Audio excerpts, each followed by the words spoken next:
It's me, Mario. It's me, Mario. Bonjour à tous, c'est Hooper. Alors, Et comme vous le voyez, aujourd'hui on se retrouve avec probablement l'un des jeux les plus connus de la planète, Super Mario 64, sur Nintendo 64 bien évidemment, l'un des 3 jeux disponibles au line-up de la console, avec Pilot Wings 64 et un jeu d'échecs.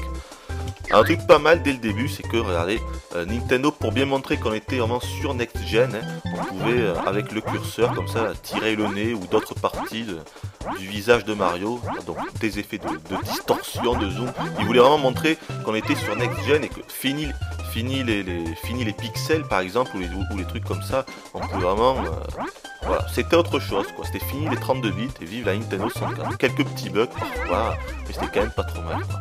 Ah non non non, me tire pas les oreilles, me tire pas les oreilles, ah, secours, secours. Bon, on va commencer hein, et on va arrêter les conneries. Donc je prends ma partie et c'est parti. Alors pourquoi Mario 64 est à ce point jeu culte pour tout le monde, enfin pour tout le monde. En réalité, moi, ce que je me rends compte, c'est que souvent, les gens disent « Ah ouais, Mario 64, un jeu culte et tout », mais en fait, ils ne savent pas vraiment pourquoi, quoi. Il y en a qui pensent que c'est le premier jeu en 3D, non, pas du tout. Alors pour moi, il est culte pour la principale raison, c'est son gameplay. C'est hallucinant. Il a une palette de mouvements vraiment très avancée pour l'époque. Il peut faire beaucoup de mouvements différents. Alors je vais pas tous vous les montrer, voilà, des coups de poing, des coups de pied, le fameux triple saut. Mais le pire, c'est que tous ces mouvements se font avec une facilité incroyable. Vraiment, n'importe qui pouvait jouer à Mario. C'était ça, si vous voulez, qui était vraiment qui était impressionnant, quoi. Le gameplay est vachement fluide. Voilà, on réussit à faire tous les mouvements très facilement, comme ça, le saut en longueur. Enfin, voilà, la palette est tellement énorme. C'était ça qui était très impressionnant. Et également, le contrôle de la caméra, que l'on peut contrôler comme on veut, bien sûr, avec les boutons jaunes du pad analogique de N64. Et ça, c'était vachement impressionnant aussi, comme ça, de pouvoir vraiment avoir plusieurs vues, comme ça, de pouvoir orienter la vue comme on voulait, et ce très facilement. Ouais, comme ça, on peut même mettre une vue comme ça à la première personne et regarder où l'on voulait comme ça, à 360 degrés, comme dirait l'autre. Et c'était vraiment excellent. Et tout ça, bien sûr, grâce au pad analogique, qui était le premier pad analogique réalisé, toute console confondue, de la N64. Enfin, avec le pad analogique de Knight sur Saturn, les deux pads sont sortis à peu près en même temps. Donc ça, c'était le premier point. Le deuxième point, c'est le concept du jeu. Donc le concept du jeu, c'est quoi ? Il y a 15 mondes. Bon, bien sûr, notre ami Bowser a capturé la princesse. Et donc, il va falloir récupérer toutes les étoiles de tous les mondes. Attends, je vais aller par là. On va commencer, sinon je n'aurai jamais le temps de tout vous montrer ce que je vais vous montrer. Et donc, notre ami Bowser a capturé la princesse. Et il va falloir récupérer toutes les étoiles de tous les mondes. Donc, il y a 7 étoiles à récupérer par monde. Il y a 15 mondes en tout. Ces 15 mondes sont totalement différents les uns des autres. Ils sont totalement dissociés les uns des autres. Ils n'ont pas vraiment de rapport direct. Si ce n'est que uniquement les étoiles à récupérer dans tous ces mondes. 7 étoiles, 7 x 15. Alors, je ne sais plus combien ça fait. Mais bref, il y a également 15 étoiles à récupérer dans le château, là où on est, dans le hall, avec sa magnifique musique que vous avez pu entendre là. Je pense que tout le monde se souvient de la fabuleuse musique du hall. Excellent, voilà, excellent. Et en tout, donc, 120 étoiles. Et je peux vous garantir que pour récupérer les 120 étoiles, vous avez intérêt à vous lever tôt, parce que c'est peut-être l'une des choses qui m'aura pris le plus de temps, moi, dans mon parcours de jeu vidéo, c'est le fait vraiment de récupérer les 120 étoiles dans Mario 64. Je l'ai fait une fois, et je l'ai jamais refait, parce que vraiment, c'était difficile. J'ai même jusqu'à dire que c'était chiant. Allez, ouh, magnifique. Je me suis fait 2 ennemis en même temps. Hop. Alors il y a les pièces qui nous permettent de nous remettre de la vie, parce que Mario a une jauge de vie dans cet épisode 3D, premier épisode 3D de Mario bien sûr. Donc les pièces qui nous servent à remettre de la vie, ça dépend. Les pièces jaunes, une jauge, une barre de vie, les pièces rouges, 2 barres de vie je crois, les pièces bleues encore plus. Donc là on se retrouve dans le niveau du désert. Le but c'est de toucher, d'aller en haut des 4 piliers que vous voyez ici. Donc je vais tenter, je vais me faire cette espèce de chenille. Alors, on peut voir que tous les ennemis ne sont pas forcément 3D. Là, je me suis fait avoir par une tornade. Peut-être que j'ai réussi à monter en haut. Si je m'oriente bien. Oui, c'était magnifique. Et je vais me servir de cette carapace de Koopa. C'est énorme, regardez. Parce que déjà dans cet épisode, on pouvait faire un peu du surf. Ah, je l'ai raté. Hop, je vais te finir. On pouvait déjà faire du surf, c'est excellent, j'adore ça. Tout est très fluide, le jeu ne rame jamais, c'est excellent. On va se faire le Gombas ici, c'est excellent. Alors on va y aller, on va se rendre. Je vais essayer de ne pas me faire voir par les sables mouvants quand même. C'est pas forcément évident. Hop. Attention de ne pas se faire avoir. Oh mais non! C'est pas vrai, je dis attention de ne pas me faire avoir et je tombe dans le sable mouvant, c'est pas vrai. Voilà, alors ça a foutu en l'air tout mon planning, parce que je voulais vous montrer ce... Ah mais c'est pas grave, voilà, tant pis pour moi, j'avais qu'à pas tomber, je vais vous montrer un autre niveau, on va aller dans le niveau de la lave. Dommage, parce que ce niveau était pas mal que je vais vous montrer, alors on va pousser les petits manches, voilà. Ce niveau était pas parce que donc, le but c'était d'aller en haut des 4 piliers, comme ça il y aurait le sommet de la pyramide qui allait se débloquer, et dedans il y avait un boss. Donc ça aurait été pas mal, malheureusement pour moi, je suis complètement planté, tant pis pour moi. J'adore ce niveau également, le niveau de la lave, parce que c'est... Oh, attention, King of the World. Parce que ce niveau, c'est un niveau de pure plateforme. Et moi, les niveaux que je préfère, c'est les niveaux comme ça de pure plateforme. Alors regardez, pas mal, avec un espèce de puzzle. Alors voilà, dans chaque niveau, vous aurez 8 pièces rouges à récupérer. Donc là, elles sont là. Oh putain, oh, attention. Donc là, elles sont très faciles à récupérer parce qu'elles sont toutes ici. Regardez, je vais les récupérer. Hop, 7ème, 8ème. Et voilà, une étoile qui apparaît. Et donc si je veux, je peux la prendre. Donc là, je vais pas la prendre, sinon ça termine le niveau. Donc on va continuer. Mais voilà, dans tous les niveaux, il y aura 8 pièces comme ça à récupérer. Mais bien sûr, elles seront pas forcément toutes à côté comme dans ce niveau. On va aller, hop, par là-bas. Attention à la lave, voilà. Hop, hop, attention. Là, j'ai tenté de pousser lui. Là, il faut pousser cette espèce de grosse bombe dans la lave, voilà. J'espère que je vais y arriver. Ah, c'est pas vrai. Fumier. On va orienter la caméra un peu mieux que ça. Les mesures à moi, fumier. Attention, attention, non, non. Superbe animation aussi quand Mario tombe dans la lave. Tu vas tomber, oui, et voilà. Donc là, je pense, voilà, en une deuxième étoile. Donc là, on peut dire que c'est comme si j'avais déjà récupéré 2 étoiles dans le niveau. On va continuer. Alors là-bas, hop, hop, hop. On va prendre un raccourci. Vous allez voir. Raccourci, hop, hop, hop, là on s'est brûlé, mais c'est pas grave parce qu'on atterrit ici. Et je sais qu'il y a des pièces, donc hop, je peux me régénérer ma vie. Vous avez vu ma barre de vie en haut, hein. Je crois qu'on a 6 petites barres de vie, donc là, comme d'hab, faut les faire tomber, ces machins-là. Oh l'enfoiré, non, non.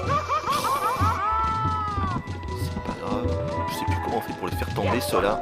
Ah si, je pense que j'ai une bonne technique. Donc si ça se mettre là. Et voilà. C'était beau, c'était beau, c'est un doublé. Le doublé. Fumier, t'es mort. Ah, il est dead. Donc voilà, c'est...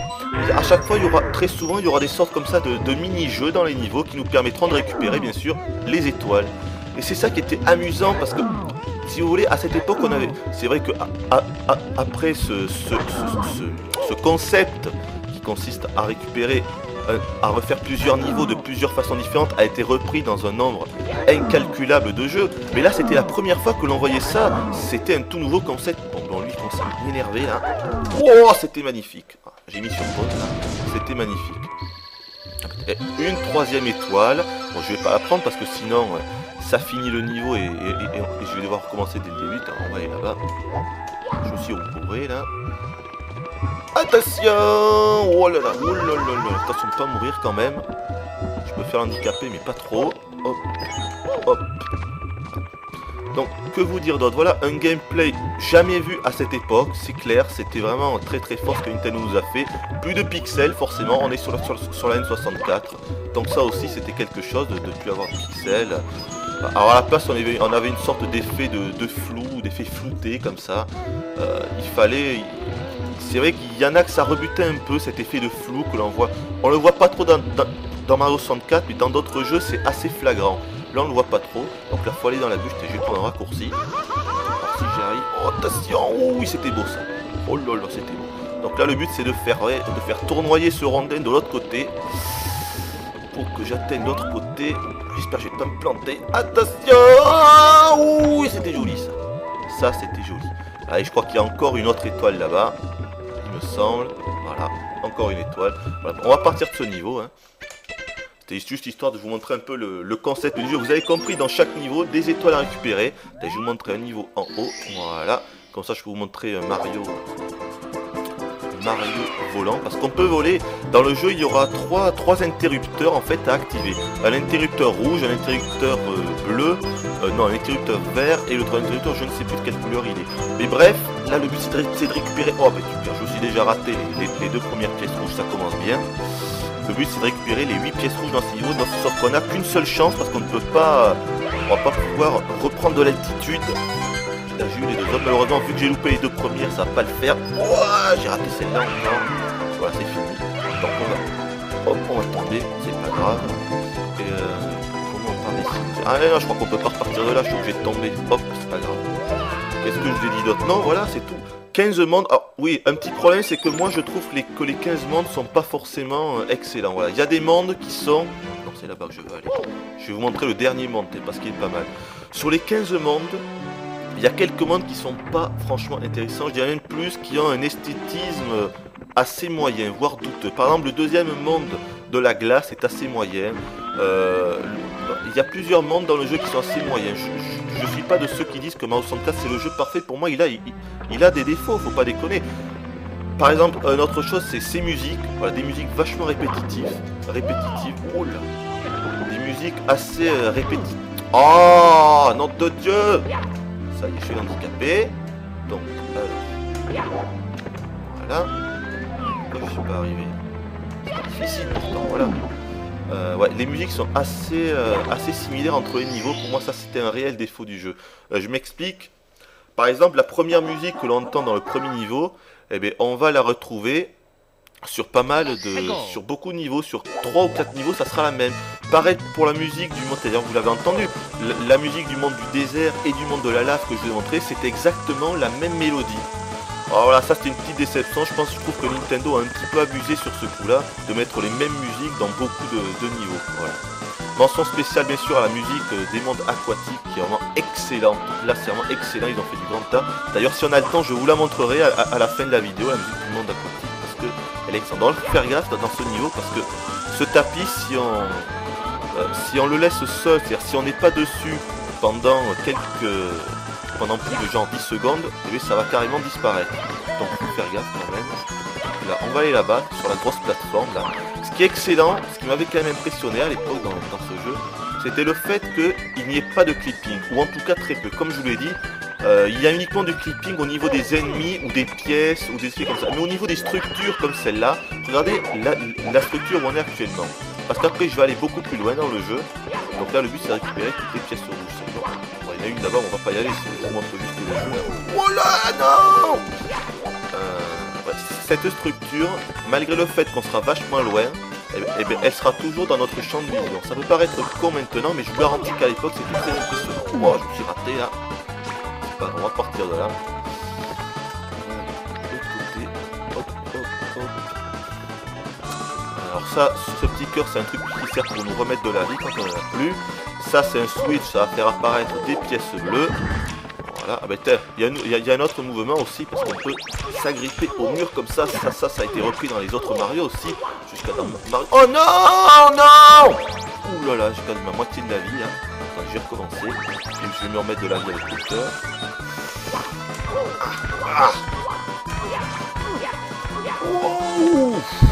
Voilà. Hop.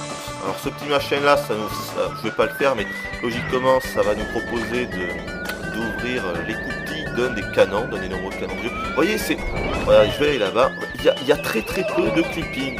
Moi ça m'avait vraiment impressionné à l'époque. C'est con, mais bon. Regardez, je vais me mettre là, je vais me mettre dans l'autre position. Allez, je vais orienter la caméra comme ça.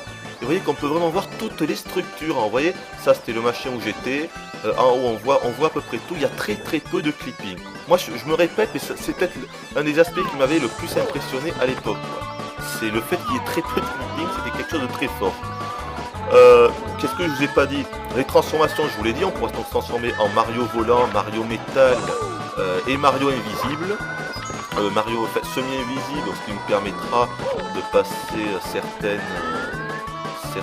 certaines grilles ou des choses comme ça. Regardez là encore, regardez, système. Ça m'a vraiment halluciné. Pas de clipping, même là-bas au fond. Regardez, on voit toujours la structure où j'étais allé. Elle est toujours là, hein. C'est le plus impressionnant. On n'avait vraiment pas l'habitude de ça à l'époque. Sur les 32 bits, généralement, il y avait un clipping au-delà de genre 200 ou 300 mètres. Il y avait un clipping. Et là, on peut voir à des kilomètres, il n'y a pas de clipping. Je me répète sur ce niveau-là, mais ça m'a vraiment impressionné. Au niveau de la durée de vie, c'est juste énorme. Je vous garantis que pour réussir à avoir les 120 étoiles, c'est vraiment chaud. Il faut savoir qu'il faut seulement 70 étoiles pour aller voir Bowser dans sa troisième forme. Mais vraiment pour récupérer les 120 étoiles, c'est vraiment un véritable truc. Rien à voir avec le Mario Galaxy, qui est quand même assez simple à ce niveau-là. Là, je vous garantis que c'est vraiment difficile. Notamment le niveau de l'horloge, je m'en souviens avec toute ma vie. Oh là là, le nombre d'heures que j'ai dû passer dans le niveau de l'horloge, c'est juste énorme. Ah ouh, attention. Oh non. Oh là là, il y a une espèce de demi-bug là. Oh là, le jeu il est à moitié bugué là. Parce que j'étais à moitié, j'étais complètement sur la tranche du tapis. Vous avez vu ce qui s'est passé? L'image a sauté et tout. J'étais à deux doigts de tomber là. Et là dans ce niveau, on tombe, c'est fini. On a tout à refaire. Donc là, vous pouvez voir le bateau, bien sûr. Comme ça, c'est un gros clin d'œil à Super Mario Bros 3. Excellent. Et on voit toujours la structure là-bas. Je sais pas où elle est, mais je suis sûr qu'on la voit toujours. Ouh, attention là. Attention. J'adore ce niveau parce que c'est un niveau de pure plateforme. Moi, c'est réellement les niveaux que je préfère. Donc, attention, pas se faire niquer. Non. Oh merde. Non. Bon, c'est pas grave. De toute façon, on va partir de là. Vous avez compris le principe. Non, je vais te montrer. Ah, peut-être par là. Tiens. Ah, mais j'étais pas allé par là. Tiens. Vous voyez qu'il y a plusieurs passages, hein, parce que le jeu n'est pas linéaire, contrairement évidemment à Mario Galaxy. Vous voyez qu'à chaque fois, on est vraiment dans des grands niveaux très vastes. Et donc le jeu n'est pas linéaire dans le sens où on peut vraiment... Il y a plusieurs passages, vous voyez. Contrairement à Mario Galaxy, la grosse différence, c'est que dans ce premier... Oh nom de Dieu. C'est que dans ce premier Mario, attendez, la caméra est orientée comme ça. Dans ce Mario 64, on devait à chaque fois trouver... les étoiles avant même de pouvoir les choper. Tandis que dans Mario Galaxy, on sait pratiquement toujours où elles sont. Le seul but, c'est de suivre le chemin pour les attraper. C'est pour ça que ça devient très facile. Dans celui-là, il fallait réellement les trouver. Il y avait de l'exploration dans ce premier. Oh, attention. Oh, c'est chaud. Oh, c'est chaud. Il y avait réellement un aspect exploration dans ce premier. Oh non! C'est pas grave. Bon, allez, on va partir de là. De toute façon, on va s'arrêter là. Je vais vous montrer le niveau avec l'eau, juste pour vous faire écouter la musique. C'est vrai que parfois, il y a des petits problèmes de caméra. Voilà, il est là-bas. Parfois, il y a des petits problèmes au niveau de la caméra. Bon, c'est normal, c'est un des premiers jeux, un des premiers véritables jeux où on pouvait comme ça orienter la caméra très facilement. Mais ça reste assez exceptionnel pour l'époque, je vous garantis, ce système de caméra reste exceptionnel. Au niveau de la réalisation, je vous en ai pas parlé, c'est pas extraordinaire. C'est vrai que là... C'était très beau pour l'époque, mais c'est vrai qu'à l'époque, comment dire, en 96, on était... C'est une année où tout s'accélérait très vite. Je vais vous montrer le Mario Metal là. Alors là, des magnifiques, regardez, des magnifiques effets de reflets. C'était vachement impressionnant à l'époque. Donc là, c'est l'effet bien sûr T1000 comme dans Terminator 2. C'est vraiment bien foutu. Vous pouvez le voir là, c'est vraiment des effets de reflets. Il n'y a aucun pixel encore une fois. C'est vachement chaud. Donc là, en fait, le Mario il est invincible. Et bien sûr, vu qu'il est lourd, eh bien, il peut carrément marcher au fond de l'eau. Ça dure pas très longtemps, là c'est fini. Bon, mais je vais vous laisser écouter la musique. Oui, je vous parlais de la réalisation technique qui est pas super, qui est bien, mais c'est vraiment sans plus. C'est forcément quand on voit des jeux comme Banjo-Kazooie ou Banjo-Tooie qui sont sortis quelques temps après. Pour moi, je vais vous dire, Mario 64 n'a jamais été un de mes jeux préférés. Voilà, c'est... Jamais quoi, son gameplay est énorme, il a beaucoup apporté au monde du jeu vidéo, c'est pour ça qu'il est culte, mais moi ça a jamais été un de mes jeux préférés. Banjo-Kazooie, oui par contre, parce que Banjo-Kazooie il a véritablement quelque chose, il y a vraiment un charme, il a quelque chose qui transparaît du jeu quoi. Et là c'est pas vraiment le cas. Bon, on va se quitter là, donc je vous laisse avec cette magnifique musique du monde aquatique.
Here we go!